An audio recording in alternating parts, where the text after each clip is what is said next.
એની સામે એનો મૃતદેહ પડ્યો હોય, માની સ્થિતિ શું હોય? દ્રૌપદીને હવે સમજાય છે. અત્યાર સુધી તો બીજાના મરતા હતા ને. દ્રૌપદીને પહેલી વખત એકદમ નજીકથી આ યુદ્ધની ભીષણતાનો અનુભવ આ સમયે થયો છે.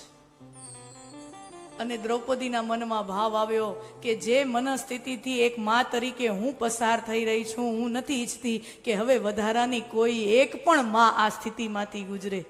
અને ગુરુ દ્રોણના પત્ની તો અમારા ગુરુ માતા કહેવાય. અશ્વત્થામાની મા અમારા ગુરુ માતા કહેવાય.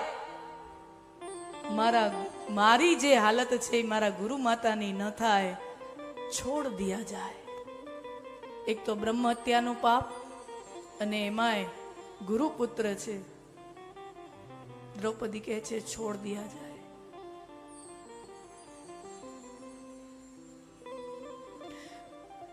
છોડી મૂક્યો, પણ કાંઈક તો દંડ આપવો પડે ને. તો અશ્વત્થામાના મસ્તકમાં એક મણી હોય છે, એ મણી કાઢી લેવામાં આવ્યો એના અપમાનના પ્રતીક રૂપે. નો કોઈની પાઘડી ઉતારી લેવામાં આવે તો એ એક અપમાનનું પ્રતીક છે. અને ઘણી વખત તો એવું હોય, યોદ્ધાને મારી નાખો ને તો એને વાંધો ન હોય, પણ એની પાઘડી કોક ઉતારી લે એ એના માટે મરવા કરતા ખરાબ હોય છે. એની અસ્મિતા છે, એની ઇજ્જત છે, એની આબરૂ છે, એની અસ્મિતા એમાં છે, એનું ગૌરવ એમાં છે.